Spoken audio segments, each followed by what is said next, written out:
এখন আমাদের মূল দাবি হচ্ছে যে লাশগুলো সরানো হয়েছে সেগুলো সব মা বাবার কাছে ফিরিয়ে দেওয়া, কারণ তারা কালকে রাত থেকে শুরু করে আজকে সকাল পর্যন্ত শুধু তাদের সন্তানদেরই খুঁজতেছে, তাদের লাশগুলোই খুঁজতেছে। আমাদের এটাই মূল দাবি। সকালে যে স্টুডেন্টরা আসে প্রত্যেক দিনের অ্যাটেন্ডেন্স টিচারের কাছে থাকে, কিন্তু কালকে যখন আমাদের টিচাররা এই অ্যাটেন্ডেন্স দেখাইতে গেছে তখন তাদেরকে মারধর করা হয়েছে, আর আমাদের অনেক স্টুডেন্টদেরকেও মারছে যারা এই অ্যাটেন্ডেন্সটা না দেখাইতে পারে।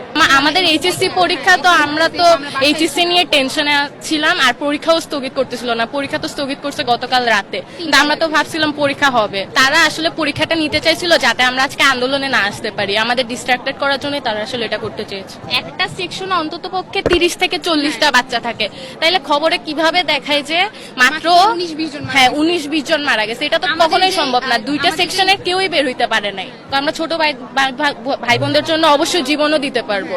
আমরা আমাদের ন্যায্য দাবি চাই। আর এই বিমানটা হইতেছে এই 34 বছরের মধ্যে 32 বার হইতেছে এই বিমানটা দুর্ঘটনা ঘটছে। এই বিমান দিয়ে কেন প্রশিক্ষণ দিবে তারা? কোনো খাতে লেখা ছিল না যে জনবহুল এলাকার মধ্যে এইসব প্রশিক্ষণ হবে। এগুলা অনেক সময় খালি মাঠের উপরে হয় বা সমুদ্রের উপরে গিয়ে হয়। অনেক মানে কয়েকদিন আগে আমরা দেখছি যে একটা প্লেন ক্র্যাশ হয়েছে, ওটা হচ্ছে সমুদ্রের মধ্যে গিয়ে পড়ছে।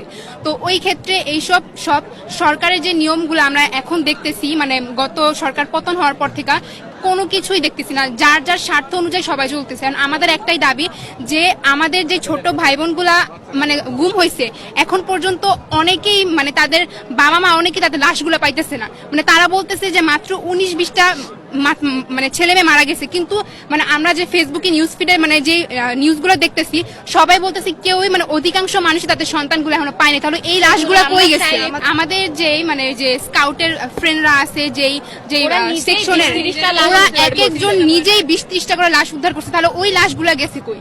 আমাদের কথা এখন আমাদের একটাই দাবি, আমরা এখানে কোনো আন্দোলন বা কোনো রাজনৈতিক কাজের জন্য আসেনি। আমাদের একটাই দাবি যে যেই সব বাবা মা তাদের সন্তানদের হারাইছে, যাদের কোল খালি হয়েছে, তারা যাতে অন্তত তাদের দাফন কাফনের কাজটা শেষ করে একটু শান্তি পায়। আসলে কালকে তারা মানে এমন এমন কাজগুলো করছে, মানে বিভিন্ন হসপিটালের মধ্যে গিয়েও রাজনীতির মানে যেই ইগুলা শুরু করছে। কালকে যে আমরা মানে লাইভে দেখলাম যে ঢাকা কলেজের স্টুডেন্টরা আর কি রাস্তায় নামছিল, তখন জামাত শিবির আইসা তাদের আটকাইতেছে। তো কালকের দিনটা অন্তত তাদের রাজনীতি থেকে বের হয়ে একটা বাবা মা বা ভাই বোন হিসেবে চিন্তা করা দরকার ছিল যে আমার যদি আপন ছেলে বা আপন মেয়ে বা ভাই বোন যদি এরকম হতো তাহলে আমি কি করতাম। তো আমাদের এখন প্রত্যেকটা স্টুডেন্ট বা প্রত্যেকটা গার্ডিয়ান যারা আমরা আছি সবার একটাই দাবি যে আমাদের ন্যায্য যে কথাগুলো, যেই দাবিগুলো, যে আমাদের সবার যে লাশগুলো আর কি তারা গুম করছে সব যাতে তারা ফিরিয়ে দেয়, ফ্যামিলিকে যাতে দিয়ে দেয়।